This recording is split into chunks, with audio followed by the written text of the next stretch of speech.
Hello students, आज हम इतिहास का अध्याय 4 करेंगे जिसका नाम है वैदिक काल। इससे पहले हमने हड़प्पा सभ्यता के बारे में पढ़ा था कि हड़प्पा सभ्यता कैसे एक प्राचीनतम सभ्यताओं में से एक है।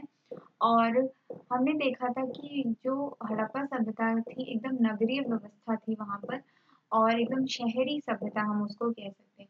उसके बाद के वर्षों में वैदिक सभ्यता का जन्म होता है, जो कि एक ग्रामीण तरीके से यहाँ पर लोग रहते थे। वैदिक जो सभ्यता है, वैदिक काल खंड इसे क्यों कहते हैं? क्योंकि इस समय वेद को लिखा गया। जो इस कालखंड में जो भी साहित्य है वो हमें लिखा हुआ मिला है। इस समय के साहित्य के द्वारा ही हमें वैदिक काल के बारे में संपूर्ण जानकारी मिलती है। पर हमने देखा था कि हड़प्पा सभ्यता में जो भी जो लिपि थी वो अभी तक पढ़ी नहीं जा चुकी, तो हमें वहाँ की जो पूरी जानकारी, सशक्त जानकारी हमें उनके जो लिटरेचर से हमें नहीं मिलती। वहाँ की जो हड़प्पा सभ्यता की जानकारी हमें वहाँ के पुरातात्विक साक्ष्यों से ही मिली है, जो आर्कियोलॉजिकल एविडेंस है कि वहाँ पर क्या क्या मिला, हड्डी कंकाल और जो भी वहाँ की जो चीजें हैं, वहाँ की जो नगरीय व्यवस्था है, कैसे लोग रहते थे, सब कुछ हमें जो है वहाँ के जो पुरातात्विक साक्ष्य हैं उन्हीं से पता चलता है।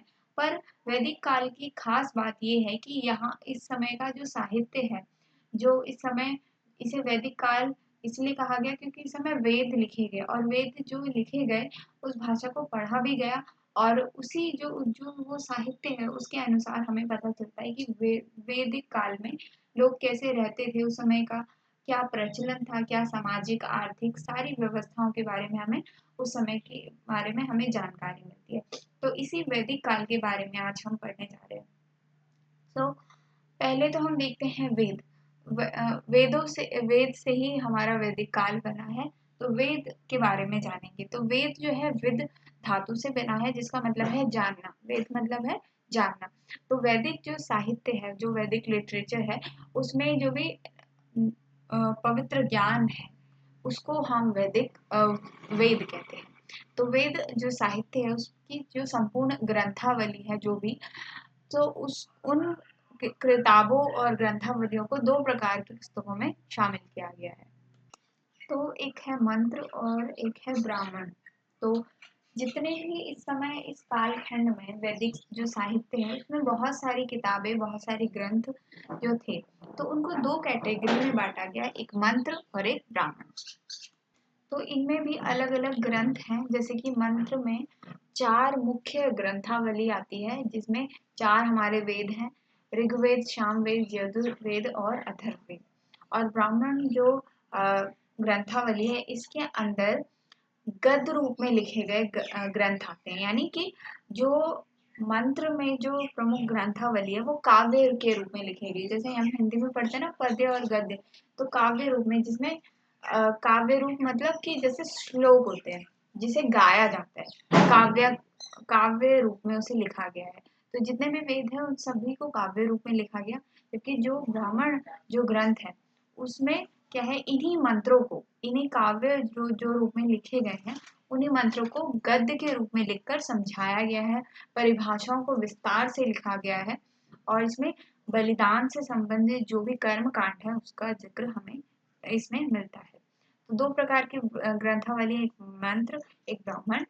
ब्राह्मण का मतलब ये नहीं कि ब्राह्मण जो जातिगत भाषा में हम पढ़ते हैं ब्राह्मण, वो नहीं है, बल्कि ये जो ग्रंथावली के दो प्रकार हैं, दो समूह हैं, दो कैटेगरी है, जिसमें मंत्र में हमारे जितने भी काव्य के रूप में लिखे गए जो वेद हैं, चारों वेद, वो आते हैं, और इन्हीं काव्य रूप में जो ग्रंथ लिखे गए हैं उसी को गद्य के रूप में, यानी परिभाषाओं को विस्तार से समझाया गया है, कर्म कांडों और बलिदानों का वर्णन किया गया है, उसे ब्राह्मण कहा गया है।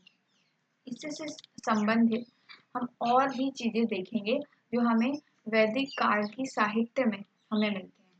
तो पहला आता है श्रुति। श्रुति का मतलब होता है जो हमें जीने के बारे में, यानी हमारे जीवन से संबंधित कैसे हमें अपने दैनिक जीवन को, पारिवारिक जीवन को देखना है और सामाजिक रूप से कैसे चलना है, उसकी जानकारी हमें श्रुति में मिलती है। मनुस्मृति इसका उदाहरण है, जिसमें जैसे कि मनुस्मृति में बहुत सारी चीजें बताई गई हैं। तो श्रुति क्या है कि ब्राह्मण सहित, इन ब्राह्मण जो हमने पढ़ा था, ब्राह्मण सहित ये जो 4 वेद हैं उसमें जो उपलब्ध साहित्य है जिसे प्रत्यक्ष रूप से ऋषियों द्वारा सुना गया उसे हम श्रुति कहते हैं। दूसरा आता है कि अरण्य।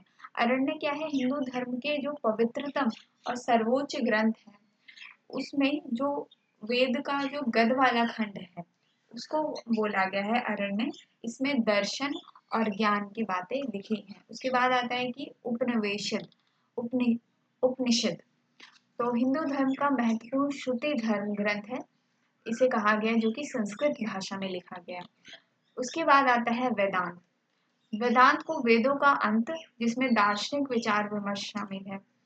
वेदों से ही वेदांत आया, यानी कि वेद जो थे बहुत बड़े बड़े विस्तृत थे, जिसे बहुत समय लगता था उसे पढ़ने में और आसानी से हर एक व्यक्ति को समझ नहीं आती थी, क्योंकि उसमें बहुत गहरे सिद्धांत और दार्शनिक विचार लिखे गए हैं, ऐसा विद्वान बताते हैं। तो वेदांत क्या है कि आम जनता भी वेदों को समझ पाए, जान पाए, इसलिए वेदांत लिखे गए। यानी वेदों का ही सरलतम रूप हम कह सकते हैं वेदांत को। तो वेदांत में क्या है? इसमें वेद ग्रंथों और वैदिक साहित्य का सार समझा जाता है। इसमें क्या है?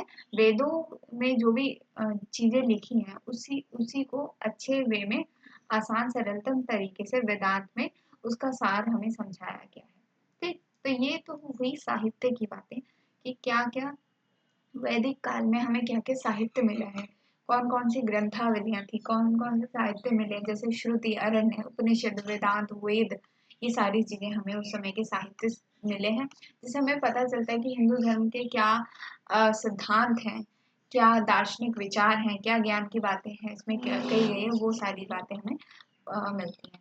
अब हम देखेंगे चारों वेदों को, ये 4 वेद कौन कौन से। तो पहला वेद है जो ऋग्वेद, सबसे पहला और पुराना वेद है।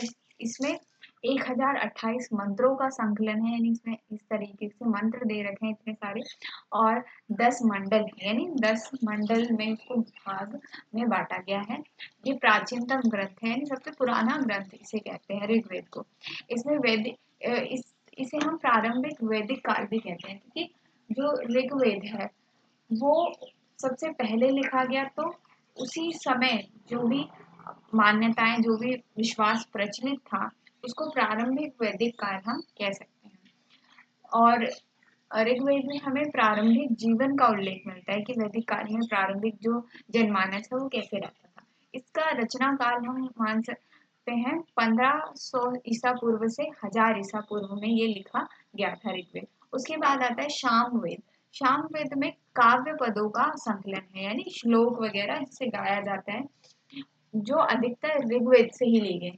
ये जो काव्य है ऋग्वेद से ही अधिकतर लिए गए हैं, जिसे काव्यात्मक रूप दिया गया है। ठीक, इसके बाद आता है यजुर्वेद। यजुर्वेद तो 2 रूपों में प्राप्त है, एक श्याम और एक शुल्क, यानी सफेद। इसमें जो है सार्वजनिक और व्यक्तिगत रूप में किए जाने वाले अनुष्ठानों का विवरण मिलता है, यानी कि सार्वजनिक तौर पर, यानी सामाजिक रूप से परिवार को या एक समूह को कैसे व्यवहार करना है, क्या क्या उनके लिए क्या नियम होते थे, क्या कानून होते थे, उन सब का जिक्र है। और व्यक्तिगत रूप से एक व्यक्ति क्या अनुष्ठान करे, क्या कर्मकांड करे, उस तरीके का वर्णन हमें यजुर्वेद में मिलता है। उसके बाद का सबसे अंतिम जो वेद है उसे कहते हैं अथर्ववेद। अथर्ववेद में जादुई तंत्र मंत्र के बारे में बताया गया है, और भूत प्रेत को भगाने के लिए रोगों का कैसे उपचार किया जाए उसके बारे में हमें जिक्र इसमें किया गया है, उसके बारे में हमें इसमें जानकारी मिलती है। तो अब जो है वैदिक जो काल हम पढ़ रहे हैं कि वैदिक काल जिसमें वेद लिखे गए, वेद साहित्य से हमें वैदिक काल के लोगों के और उस समय के बारे में जानकारी मिलती है। तो प्रारंभिक वैदिक तो इसको जो वैदिक काल है उसे 2 कैटेगरी में बांटा गया है, एक प्रारंभिक वैदिक काल और उसके बाद आता है उत्तर वैदिक काल। तो प्रारंभिक वैदिक काल जिसमें ऋग्वेद लिखा गया, और ऋग्वेद उस समय ऋग्वेद लिखा गया और उस समय क्या क्या बातें प्रचलित थी, कैसी अर्थव्यवस्था थी, कैसी सामाजिक व्यवस्था थी, क्या था, राजा का शासन था, कैसा था उस समय, प्रारंभिक वैदिक काल उसे कहा जाता है। उसके बाद जब कुछ उसमें सुधार हुए, कुछ चेंजेस हुए, क्या बदलाव आए, उस काल को हम उत्तर वैदिक काल कहा कहते हैं, जिसमें जो बाकी तीनों वेद हैं, जो साम वेद, यजुर्वेद और अथर्ववेद है, वो तीनों लिखे गए, उसको हम कहते हैं उत्तर वैदिक काल, जिसे 1000 ईसा पूर्व से 600 ईसा पूर्व मानी जाता है। अब हम देखते हैं कि ये जो ये डेट्स हैं, ये उल्टा चल रहा है, 1500 से 1000, ठीक, और 1000 से 600, जबकि 600 से 1000 होना चाहिए। पर पर इतिहास में जॉर्जियन कैलेंडर आने से पहले जो जो डेट्स थी वो पुराने उल्टा पढ़ा जाता था उसको, ठीक है। तो इसलिए हम इतिहास में इस तरीके से पढ़ते हैं। जॉर्जियन कैलेंडर यानी जो अभी के समय से है, जो हम पढ़ते हैं सीधा, उस समय जो ईसा पूर्व से वो गिनती जो इतिहास में उल्टी गिनी जाती है, इसलिए उत्तर वैदिक काल को 1000 ईसा पूर्व से 600 ईसा पूर्व माना गया है। अब हम देखते हैं आर्यों का स्थानांतरण, यानी कि जिन्होंने वेद लिखे उन आर्यों के बारे में जानते हैं कि आर्य जो है यहाँ के थे या कहीं और से आए थे। तो वेद के जो मंत्र हैं उसके लेखक, उसको लिखने वाले वेदों को आर्य कहलाए, आर्य कहा जाता था उन्हें। तो आर्य जो लोग थे वो मूलतः वो दक्षिण रूस से मध्य एशिया के बीच फैले घास के मैदानों में रहते थे, यानी दक्षिण रूस के क्षेत्रों के आसपास वो लोग रहते थे, आर्य लोग। और आर्य जो है धीरे धीरे अलग अलग समय में अफगानिस्तान के रास्ते भारत में आए थे। इनकी भाषा इंडो आर्यन या फिर संस्कृत इनकी भाषा को कहा जाता था, या था। स्थानीय भाषाओं से शब्द लेते हुए इनकी भाषा जो है प्रधान भाषा बन गई, जिसमें वैदिक साहित्य लिखा गया था। यानी जो इतने हमें बातों से क्या पता चलता है कि आर्य जो है विदेशी थे, और वो अपना वैदिक धर्म जो है जो भारत का नहीं, पर वो जो है रशिया से, रूस से, दक्षिण रूस से वो आए थे, और उनकी भाषा संस्कृत थी। उन्होंने क्या किया, अपनी ही भाषा में जो है वेद लिखा। और जहां जहां भी वो गए, जैसे कि भारत जो आया अफगानिस्तान के रास्तों से, तो जब यहाँ की भाषा और उनकी भाषा मिली, तो मिली जुली भाषा एक प्रधान भाषा बन गई, और उसी में जो है उन्होंने वेद लिखा। पर कुछ भारतीय विद्वान ऐसा मानते हैं कि जो आर्य थे वो विदेशी नहीं थे, बल्कि वो स्वदेशी थे, और जो वैदिक धर्म जो है वो भारत का ही है, वो कहीं और से नहीं आया है, ऐसा कुछ विद्वान मानते हैं।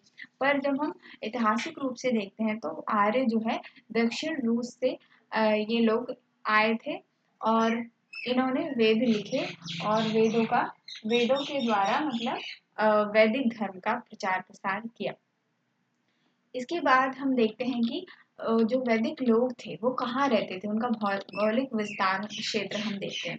तो प्राचीन जो आर्य लोग थे सप्त सिंधु नाम के क्षेत्र में रहते थे, जिसका अर्थ है 7 नदियों वाला क्षेत्र, जिसमें सिंधु, झेलम, चिनाब, रावी, व्यास, सतलुज, सरस्वती आती हैं। यानी जो वैदिक काल के जो लोग थे, आर्य थे, वो 7 सिंधु नदी के आसपास के 7 नदियों के बीच जो जिनके नाम ये लिखे गए हैं, वहाँ पर वो लोग रहते थे। हमने शुरुआती जो चैप्टर्स में देखा था कि जो लोग हैं उस समय जो खेती करते थे या पशुपालन करते थे, तो वो ऐसी जगह पे रहते थे जहाँ पे सारे संसाधन उपलब्ध हों, जैसे कि पानी की व्यवस्था हो और मिट्टी उपजाऊ हो, जहाँ पे वो फसल उगा सकें, या अपने जो पशु हैं उनको चारा दे सकें, ठीक। पशुपालन के लिए उनकी जगह अच्छी वो ढूंढ कर रहते थे। तो वो 7 नदियों के जो क्षेत्र हैं वहाँ पर ये लोग रहते थे। इसके बाद में अगर हम इनका विस्तार क्षेत्र देखें कि ये कहाँ कहाँ तक फैले थे, कहाँ कहाँ रहते थे, तो ये लोग आज के अगर हम जगह से देखें तो पंजाब और हरियाणा प्रदेशों के क्षेत्र में ये लोग रहते थे। उसके बाद जो है ये पूर्वी उत्तर प्रदेश और पश्चिमी बिहार की ओर ये लोग अग्रसर हुए, यानी आगे बढ़े। पहले पंजाब और हरियाणा के क्षेत्र के आसपास रहते थे, उसके बाद के वर्षों में देखा गया कि वो उत्तर प्रदेश और पश्चिमी बिहार के क्षेत्रों में आगे बढ़े।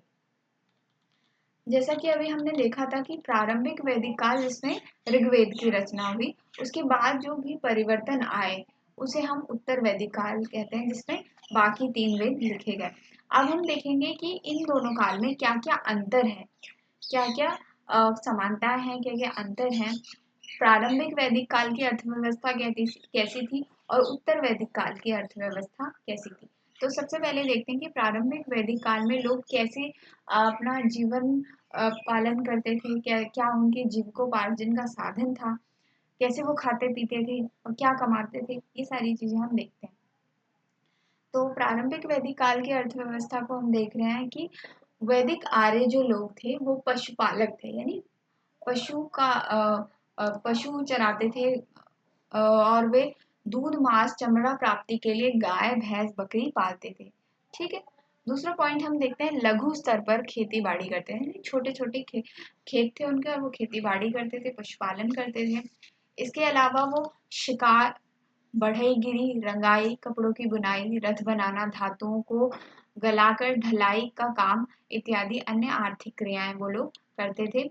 वस्तु विनिमय का माध्यम था, यानी कि उस समय पैसा नहीं था, तो वस्तु के बदले वस्तु का आदान प्रदान करके वो अपना जो है जीवन चलाते थे। जैसे कि एक व्यक्ति को वस्तु विनिमय, आप जानते होंगे कि एक व्यक्ति को अगर गेहूं चाहिए तो हम उसे चावल चाहिए और हमें गेहूं चाहिए, तो आपस में वो लोग बांट लेते थे, तो वस्तु विनिमय करते थे। उस समय जो है करेंसी या पैसा नहीं था। फिर उसके बाद देखते हैं कि धनी व्यक्ति को गोमत कहते थे, जिसके पास अधिक पशु होते थे वे ज्यादा समृद्ध माने जाते थे। जैसे इस समय जिसके पास अधिक घर गाड़ी ये सारी चीजें होती है तो उसे धनी और समृद्ध व्यक्ति माना जाता है, वैसे ही उस समय जिसके पास ज्यादा पशु होता था, जिसके पास ज्यादा जानवर हैं, तो उसे धनी व्यक्ति माना जाता था, जिसे उस समय गोमत कहते थे। पशुओं की संख्या वृद्धि के लिए वो प्रार्थनाएं करते थे, और पशुओं में कर्ण लड़ाई भी होती थी। ठीक है। तो इस तरीके से हम देखते हैं कि जो प्रारंभिक वैदिक काल है उस समय अर्थव्यवस्था कैसी थी। उस समय पशुपालन करते थे, लघु स्तर पर खेती करते थे, शिकार करते थे, कपड़ों की रंगाई पुताई करते थे, वस्तु विनिमय का साधन प्रसिद्ध था, ये सारी चीजें थी। उसके बाद हम देखते हैं उत्तर वैदिक काल में क्या क्या परिवर्तन आए। तो उत्तर वैदिक काल की अर्थव्यवस्था क्या थी उसको देखेंगे।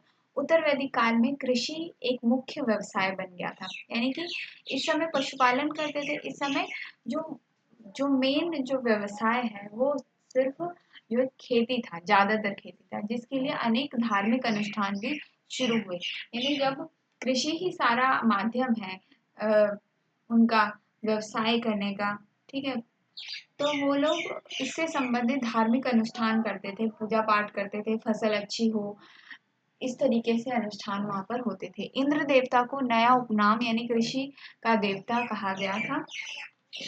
गेहूं, चावल, जौ, मसूर, ज्वार, बाजरा और गन्ने, वनस्पति तेल और धार्मिक अनुष्ठान के लिए तिल की खेती होने लगी। यानी जो धार्मिक कर्म कांड करते थे उसमें तिल, ज्वार, बाजरा जो भी लगता था उनकी भी वो लोग खेती करते थे। अगला पॉइंट देखेंगे हम, 1000 ईसा पूर्व के आसपास लोहे की शुरुआत हुई, जिसमें जंगली भूमि को कृषि योग्य भूमि में परिवर्तन किया। तो प्रारंभिक वैदिक काल से उत्तर वैदिक काल में क्या परिवर्तन आया कि इस समय लोहे की शुरुआत हो गई थी, यानी लोहे के बारे में, लोहे की जो धातु है उसके बारे में जानकारी बढ़ी, जिससे कि हल बने होंगे और उन्होंने कृषि योग्य भूमि तैयार की, जिससे कि वो खेती कर पाए। जंगली भूमि को अच्छी भूमि में उन्होंने परिवर्तन किया और वहां पर खेती की। इस काल के लोग अयस्क धातु से परिचित थे, जो शायद तांबा या कांसा रही होगी। ऐसा विद्वान बताते हैं कि अयस्क एक धातु होगी जिसे शायद वो तांबा या कांसा हो सकती है, ऐसा विवरण मिलता है। कृषि आधारित अर्थव्यवस्था के विस्तार से जनसंख्या में भी वृद्धि हुई और ये स्थल धीरे धीरे नगरों की विशेषता में विकसित हुआ। यानी जो कृषि करते थे ये लोग और इनकी जनसंख्या अधिक बढ़ी, इससे एक नगरीय रूप से इनके जो जगह है, जिस तरीके से वो रहते थे उसमें परिवर्तन आना शुरू हुआ। अब हम देखते हैं कि जो प्रारंभिक वैदिक काल है उसकी सामाजिक व्यवस्था कैसी थी, यानी उस समय का समाज किस तरीके से बटा हुआ था, कैसे रहता था। तो ऋग्वैदिक समाज की मूलभूत इकाई था परिवार, यानी सबसे जो बेसिक जो यूनिट है वो था परिवार। और परिवार एक विशाल समूह का हिस्सा था, यानी एक समूह होता है उसमें एक परिवार एक महत्वपूर्ण इकाई थी, और जिसे विश या वंश कहते थे। जन्म सबसे बड़ी सामाजिक इकाई थी, ठीक है। किसी जाति के सदस्य बनने का आधार उस जाति में जन्म लेना था, ना कि किसी विशेष क्षेत्र में निवास करना। यानी उस इसी समय जो प्रारंभिक वैदिक काल थे उसी समय जाति व्यवस्था आई थी, जिसमें जिस जाति का इंसान होगा वो कैसे तय होगा, उसी जाति में वो जन्म लेता है, उसके आधार पर उसका जाति बनाई जाती है। ये नहीं कि उस क्षेत्र में निवास करता है, ये मैटर नहीं करेगा, बल्कि वो किस घर में जन्म लिया है उसी के अनुसार वो जाति बनेगी। इसके बाद आता है कि व्यवसाय जन्म पर आधारित नहीं थे, बल्कि परिवार के विभिन्न सदस्य अलग अलग व्यवसाय कर सकते थे। यानी कि प्रारंभिक वैदिक काल में एक था कि अगर उनके परिवार में कोई बढ़ई का काम करता है तो जो परिवार का सदस्य अन्य व्यवसाय भी चुन सकते हैं, जरूरी नहीं कि उनके पिताजी जो कार्य करते थे वही वो बच्चा आगे करे। इसके बाद प्रारंभिक वैदिक काल में क्या था कि आर्यों और अनार्यों में वर्ण और रंग भिन्नता का आधार आर्य लोग गैर वर्ण थे, जबकि गैर आर्य अनार्य देशज लोग सांवले रंग के थे। यानी कि जो आर्य लोग थे उनका रंग सफेद था, यानी वो गोरे थे, और जो हमारे देश के लोग थे, जो देशज लोग थे, वो सांवले रंग के होते थे। तो जो आर्य थे, जो गोरे थे उन्हें आर्य, और जो सांवले रंग के जो देशज लोग थे उसे अनार्य कहते थे, ठीक है। जिन्हें दास वर्ण भी कहा गया, ऋग्वेद जिसका वर्णन हमें ऋग्वेद में मिलता है, ठीक है। तो आर्य जो थे वो गोरे थे, और जो देशज लोग थे वो सांवले रंग के थे, से इसलिए उन्हें अनार्य कहा जाता। तो रंग भिन्नता भी थी इसमें। ऋग्वैदिक जाति में क्षत्रिय, पुजारी और सामान्य व्यक्तियों के 3 वर्ण थे। शूद्र वर्ग ऋग्वैदिक काल के अंत में ही अस्तित्व में आया था। यानी कि ऋग्वैदिक काल में जाति व्यवस्था थी, तो सबसे पहले जो है ब्राह्मण वर्ण था, फिर क्षत्रिय, फिर वैश्य और शूद्र। शूद्र इस समय अस्तित्व में नया नया आया था, यानी कि शूद्र वर्ण का इसमें इस समय में जिक्र मिलता है कि शूद्र वर्ण में भी एक कैटेगरी बांटी गई थी जाति के आधार पर। इसके बारे में अभी हम विस्तार से देखेंगे जो जाति व्यवस्था है। इसके बाद देखते हैं कि प्रारंभिक वैदिक काल में समाज का वर्गीकरण अत्यधिक कठोर नहीं था, यानी इस समय जो समाज था वो ज्यादा कठोर नहीं था। महिलाओं का समाज में बहुत ही सम्मानजनक स्थान था प्रारंभिक वैदिक काल में, ठीक है। तो ये हमारे प्रारंभिक वैदिक काल का सामाजिक व्यवस्था थी। इसके बाद हम देखते हैं कि उत्तर वैदिक काल में क्या क्या परिवर्तन आए। तो उत्तर वैदिक काल में देखते हैं कि अभी भी उत्तर वैदिक काल समाज की बुनियादी जो इकाई होती थी वो परिवार था। संयुक्त परिवार इसमें इस समय था, जिसमें 3 या 4 पीढ़ियों के लोग जो है एक साथ रहा करते थे। गोत्र की संकल्पना भी इसी काल में विकसित हुई। इसका अर्थ है कि एक ही वंशावली के लोग, एक ही गोत्र के लोग आपस में विवाह नहीं कर सकते थे। ये आज भी प्रचलन है हिंदू रीति रिवाज में, कि जो कि जैसे अन्य धर्मों में ये अलग चीज है, पर हिंदू धर्म में क्या है, ये जो कॉन्सेप्ट है वो वैदिक धर्म से ही निकल के आया। गोत्र की संकल्पना, यानी गोत्र क्या होता है, एक ही परिवार, एक ही वंश के जो लोग हैं वो आपस में विवाह नहीं कर सकते, तो उसे गोत्र कहा गया, ठीक है। एक ही वंशावली के लोग को गोत्र कहा गया। तो गोत्र की जो अवधारणा है वो निकल के आई। महिलाओं को समाज में उचित स्थान इस समय नहीं था। प्रारंभिक वैदिक काल में देखा कि हमने महिलाओं का स्थान सही था, यानी स्थान उन्हें अच्छा उचित सम्मान दिया जाता था, पर उत्तर वैदिक काल में ऐसे कर्मकांड आए जिससे महिलाओं का उचित स्थान नहीं था।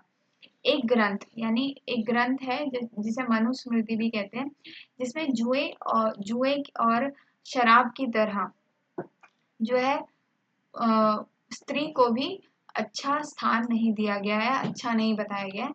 और एक अन्य ग्रंथ में पुत्री जो होती है उसे दुखों का मूल कहा गया है। ठीक है, जो श्रुति ग्रंथ है, जो वैदिक काल में जो साहित्य मिले हैं हमें, जो श्रुति ग्रंथ है, जो जैसे कि मनुस्मृति है, इन सभी ग्रंथों में जो है महिलाओं को स्थान नहीं दिया गया। जबकि प्रारंभिक वैदिक काल में महिलाओं को उचित स्थान था, पर उत्तर वैदिक काल में महिलाओं को उचित स्थान नहीं था। और जुए और मदपान की तरह उन्हें भी अच्छा नहीं समझा जाता था। पुत्री को सारे दुखों का कारण बताया गया है। सार्वजनिक स्थानों पर जहाँ बहुत सारी संख्या में लोग इकट्ठा होते हैं, उसमें महिलाओं की भागीदारी पर प्रतिबंध लगाया गया था। इस समय वर्ण व्यवस्था के रूप में 4 वर्णों में बांटा गया, जैसे ब्राह्मण, क्षत्रिय, वैश्य और शूद्र। इसके बाद आश्रम व्यवस्था यहाँ पर जीवन के विभिन्न अवस्थाएं नाम बताया गया इसमें।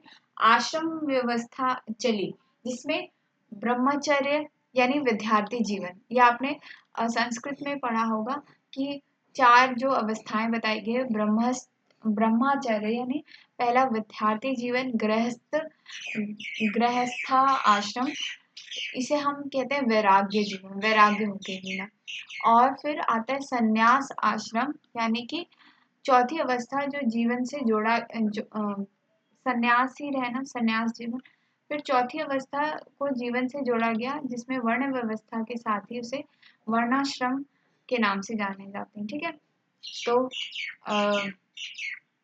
ब्रह्मचर्य, गृहस्थ जीवन, वानप्रस्थ यानी वैराग्य जीवन, और संन्यास आश्रम। तो इस तरीके से प्रारंभिक वैदिक समाज कैसे बटा था, फिर उत्तर वैदिक समाज कैसे बटा था, ये हमने देखा।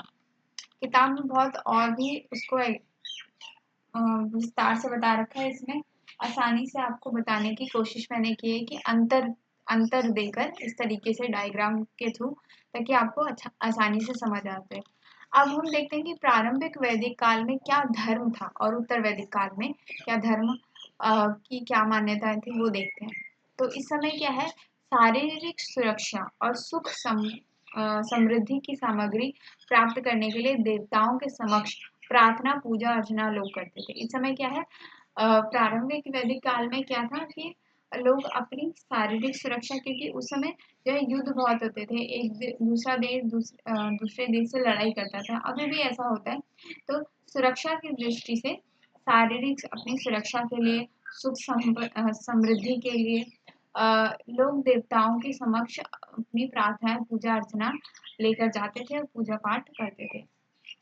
इसी तरीके से इस काल के जो देवता हैं, प्राकृतिक शक्तियों के विभिन्न रूप में, जैसे इस समय क्या था, लोगों को बहुत भय रहता था, तो उन्होंने अपने तरीके से एक देवताओं का अस्तित्व देखना शुरू किया। जैसे कि उन्हें लगता था बहुत बाढ़ आ जाती थी, बारिश आ जाती थी, तो उन्होंने क्या किया, उन्होंने ऐसी संकल्पना करी कि एक जो है वर्षा देवता, सूर्य देवता, जैसे वो तूफान से डरते थे, तो तूफान देवता ऐसे प्राकृतिक शक्तियों को अपना देवता कहते थे। तो देवता प्राकृतिक शक्तियों के विभिन्न रूप में, जैसे वर्षा, तूफान, सूर्य इत्यादि, ये सब देवताओं के को प्रसन्न वो करते थे, ताकि ये उन्हें प्रोटेक्शन दे, प्राकृतिक जो आपदाओं से बचाएं। समाज का जो स्वरूप है जनजातीय और पितरात्मक था, यानी कि इस समय क्या था कि तो स्त्रियों का स्थान नहीं था, पितरात्मक सत्ता थी, यानी पुरुषों को समाज में ज्यादा स्थान मिलता है। ठीक है, और इस समय जो देवताओं का जिक्र मिलता है कि देवता पर देवी का कोई अस्तित्व सामने नहीं आता है कि कोई देवी भी होगी। कुछ देवियों का नाम मिलते हैं बस, एक ही 2 देवी हैं, पर ज्यादातर जो है देवताओं के नाम मिले हैं, जैसे इंद्र, अग्नि, वरुण, मित्र, भू पुरुष, सूर्य आदि सभी देवता पुरुष देव हैं। तुलना में देवियां कम है, जैसे कि कुछ ही देवी के नाम मिलते हैं, जैसे उषा, सरस्वती, पृथ्वी आदि। और इंद्र को जो है युद्ध देवता भी कहा गया है। तो इस तरह उन्हें इंद्र को युद्ध देवता कहा जाता था, जो कि उन्हें युद्ध में विजय दिलाएं। उनके हाथों में वज्र होता था और उन्हें मौसम के देवता के रूप में भी पूजा जाता था। ऐसे ही अग्निदेव को आग का देवता मानते थे और उन्हें मनुष्य के बीच की कड़ी भी माना जाता था। यानी मनुष्य और बीज के का जो संबंध है ईश्वर का, उसे अग्नि देवता कहते थे, जो कि आग के देवता को कहते थे। सोम एक पौधा है जिसे मादक पदार्थ बनता है। ठीक, बलि के समय सोम रस पिया जाता था। कोई भी बलि करते थे तो उस समय सोम रस एक पौधा होता था जिससे कोई मादक पदार्थ निकलता था, उसे पिया जाता था, जिसे सोम रस कहते थे। तो सोम एक पौधा है। फिर आता है वरुण देव, जिसे ब्रह्मांड का व्यवस्थापक माना जाता है। जो सौर मंडल में जो ग्रह हैं, उसे उसमें एक वरुण देवता का नाम मिलता है, जिसे ऋत कहते हैं, जो चरवाहों और पालतू पशुओं का देवता कहा जाता है। बलि यज्ञ और युद्धों में विजय और संतान प्राप्ति और पशुधन में वृद्धि, उनके ज्यादा पशु हों, बलि में यज्ञ में उन्हें विजय मिले, और अपनी आयु बढ़ाने के लिए ऐसे वरदान मांगने के लिए संपूर्ण कर्मकांड होते थे और पुजारियों द्वारा जो कि कराए जाते थे। संपूर्ण वैदिक काल के दौरान लोगों ने किसी मंदिर का निर्माण नहीं किया और ना किसी प्रकार की मूर्ति की पूजा की उन्होंने। ठीक है, तो इस तरीके से हम देखते हैं कि प्राकृतिक देवी देवता अस्तित्व में आए और इस तरीके से धार्मिक चीजें उस समय हम देखते हैं प्रारंभिक वैदिक काल में। अब हम देखते हैं कि उत्तर वैदिक काल में क्या चीजें प्रचलित थी। उत्तर वैदिक काल में खेती बाड़ी लोगों का मुख्य कार्य बन गया। भौतिक जीवन में परिवर्तन के परिणाम स्वरूप देवी देवताओं के प्रति उनकी अभिरुचियों में भी परिवर्तन आया। इस समय खेती होने लगी और इस समय उनकी जो मान्यताएं थी देवी देवताओं को लेकर, जो प्राकृतिक थी पहले, अभी भी हम देखते हैं उसमें कुछ अलग अलग चेंजेस आए। तो इस समय विष्णु और रुद्र जो ऋग्वैदिक काल में कम महत्वपूर्ण थे। ऋग्वैदिक काल में क्या था, विष्णु और रुद्र को कम महत्व दिया जाता था। तो इस काल में क्या हुआ कि जो है उत्तर वैदिक काल में इन्हें ज्यादा महत्व देने लग गए लोग। अब ये जो देवता थे महत्वपूर्ण बन गए। इस काल के किसी भी साहित्य में विभिन्न अवतारों या विष्णु के अवतारों का संकेत नहीं मिलता जिससे हम आज परिचित हैं। जो विष्णु की जो आज पूजा अर्चना होती है, जो कि एक अलग स्वरूप में इन्हें दिखाया जाता है, उस तरीके का विवरण हमें जो वैदिक काल में उस तरह के विष्णु का जिक्र नहीं मिलता। उसमें अलग तरीके के विष्णु का हमें जिक्र मिलता है।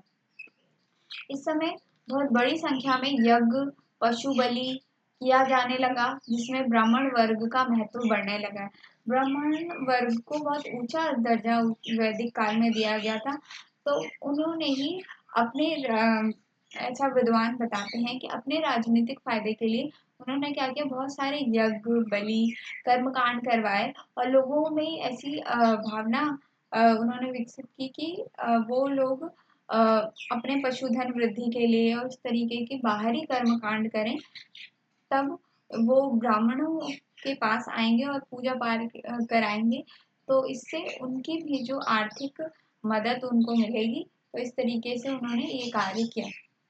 उन्होंने समाज में अपना प्रभुत्व बनाने के प्रयास किए। इन कर्म कांडों से उन्होंने अधिक दान दक्षिणा और संपदा उन्हें मिलती थी, इसलिए वो इतने कर्म कांडों को और पशु बलि को बढ़ावा देते थे। कुछ प्रमुख यज्ञ जैसे कि अश्वमेध, वाजपेय, राजसूय यज्ञ, इनको करने का दोहरा उद्देश्य था कि पहला लोगों का वर्चस्व स्थापित होता था। ये जो कर्मकांड करते थे, जो ब्राह्मण लोग करते थे, उससे क्या होता था कि उनका थोड़ा वर्चस्व भी बनता था लोगों के सामने और राजनीतिक दृष्टि से भी प्रादेशिक क्षेत्र में उनकी राजनीतिक महत्वता बढ़ती थी, क्योंकि बलियों से बहुत लोग आते थे। उत्तर वैदिक काल में इस पशु वध का विरोध भी होने लगा। कई जगह कई लोग इसका विरोध भी करने के लिए उठे, क्योंकि पशुपालन जो है उस समय प्रमुख व्यवसाय था, जिससे कि आर्थिक विकास में उन्हें बाधा आती थी। इसलिए कई लोगों ने पशु बलि का विरोध भी किया। वेदांत के उपनिषद उसमें जो है साहित्य में समृद्ध और कल्याण के लिए स्वव्यवहार और आत्मत्याग की अनुशंसा भी की गई है। ठीक, उपनिषदों में भारतीय दर्शन के दो मूल सिद्धांत नहीं थे, यानी कर्म और आत्मा का पुनर्जन्म लेना। यानी कि उपनिषद में एक जो दर्शन, जो महत्वपूर्ण दर्शन है हिंदू धर्म में कि कर्म को महत्व देना और आत्मा का पुनर्जन्म, यानी आत्मा मरती नहीं, उसका दोबारा दोबारा जन्म होता रहता है। इस तरीके दार्शनिक विचार इस समय में विकसित हुए। तो इस तरीके से हमने प्रारंभिक वैदिक काल और उत्तर वैदिक काल में आर्थिक परिवर्तन देखा, सामाजिक देखा, राजनीतिक देखा। इसके बाद हम एक और अंतर देखेंगे जो कि महत्वपूर्ण है। प्रारंभिक वैदिक काल में हम देखेंगे उस समय की राज्य व्यवस्था कैसी थी और उत्तर वैदिक काल में आके राज्य व्यवस्था कैसी होगी। तो आर्य की प्रमुख इकाई थी जन। इन इकाइयों का प्रमुख नेता होता था राजन। राजन उसको कहते थे जो प्रमुख नेता तो होता था इस जन का, इस समुदाय का। इस प्रमुख का काम होता था जनता और पशुधन की शत्रुओं से रक्षा करना। यानी जो एक सामाजिक इकाई होती थी वो जन होती थी, जिसमें एक प्रमुख नेता होता था राजन। इसका काम क्या होता था कि लोगों की रक्षा करना, उन्हें प्रोटेक्शन देना और पशुधन की, उनके पशुधन की सुरक्षा करना। जनजातीय संस्थाएं जिन्हें सभा और समिति, विदिशा गण, ऐसी अलग अलग संस्थाएं थी, जनजातीय संस्थाएं थी जिनके नाम है सभा, समिति, विदिता गण और परिषद कहते थे। इन सब में सभा और समिति महत्वपूर्ण संगठन था। इन सभाओं में जीवन के सभी पक्षों पर विचार विमर्श किया जाता था। तो ये सभा और समिति थी जो जिसमें से महत्वपूर्ण वाली जो संस्थाएं थी उसमें सभा और समिति थी। इसमें जीवन के विभिन्न पक्षों पर बात होती थी। जीवन में क्या क्या निर्णय लिए जाएं, सामाजिक जीवन कैसा हो, आर्थिक सारी चीजें जो धार्मिक दृष्टिकोण से उस समय प्रचलित थी, वो सारे निर्णय यहाँ पर लिए जाते थे। इसमें युद्ध में प्राप्त आय का विवरण, न्यायिक और धार्मिक कृत्य शामिल थे। यानी कि युद्ध कैसे होगा दूसरे देशों के साथ, या न्याय व्यवस्था कैसी होगी, धार्मिक जो भी कार्य थे वो सारी बातों का यहाँ पर जिक्र होता था। इस समय क्या है, महिलाएं भी इन सभाओं और समितियों में विचार विमर्श ले सकती थी। जैसा कि हमने देखा था प्रारंभिक वैदिक काल में महिलाओं का स्थान था। जो प्रमुख पद थे वंशानुगत नहीं था, आमतौर पर उसका चुनाव जनजातियां करती थी कि जो महत्वपूर्ण जो पद है उस पे जो जनजातियां थी आपस में चुनाव करती थी कि कौन इस पद पर रहेगा। तो इस तरीके से वहाँ की राज्य व्यवस्था चलती थी। कर व्यवस्था नहीं थी, यानी कि आज के समय में टैक्स लिए जाते हैं उसके उसी टैक्स के द्वारा देश चलता है। उस समय कर व्यवस्था नहीं थी। राजा या मुखिया को स्वेच्छा से भेंट जो लोग देते थे उसी के अनुसार जो है राज्य चलता था। पर हम जब उत्तर वैदिक काल में देखते हैं कि प्रमुख नेताओं का नियंत्रण समाप्त हो गया। जो भी समय प्रमुख नेता थे, जो जन थे, उसमें जो प्रमुख नेता होता था राजन, इस समय नेताओं का नियंत्रण हटने लगा। लोकप्रिय जो संस्थाएं थी, सभा, समिति, ये सब धीरे धीरे समाप्त हो गई। मुखिया का पद जो है वो वंशानुगत हो गया। पहले वंशानुगत नहीं था। इस काल में आते आते मुखिया का पद यानी वंशागणत हो गया। यानी कि जो पिता है उसका बेटा ही मुखिया बनेगा, फिर उसका बेटा बनेगा, इस तरीके से होता था। राजा का पद दैवीय बन गया। यानी इस समय जो है राजा को एक दैवीय शक्ति यानी देव के रूप में देखा गया कि राजा हमारे भगवान है। इस तरीके से उनका पद बनाया गया। ठीक है, ऐसा क्यों किया गया कि ब्राह्मणों ने इस तरीके के अनुष्ठान किए, इस तरीके की जो है लोगों में मान्यता भरी, ताकि वो जो है अपने राजा के खिलाफ कुछ भी आलोचना ना कर सके, उनके खिलाफ बोल ना सके। इसलिए राजा को दैवीय पद दिया गया ताकि वो उसका सम्मान कर सके और उनके खिलाफ अगर कुछ भी वो राजा गलत करता है तो उसके अनुसार वो बोले ना कुछ। ठीक है, तो ब्राह्मणों ने मुखिया की तरह उनकी राजाओं की सहायता करी ताकि उनको एक दैवीय पद मिल सके। राजा का पद दैवीय बन गया। ब्राह्मणों ने मुखियाओं की सहायता की। राज्य अभिषेक में विस्तृत धार्मिक कर्मकांड स्थापित हो गए। यानी कि जब भी कोई राजा बनता था तो क्या होता था कि उसका राज्य अभिषेक होता था, जिसमें बहुत धार्मिक कर्मकांड होता था, बलि होती थी, बहुत दान दक्षिणा ली जाती थी, इस तरीके की चीजें होती थी।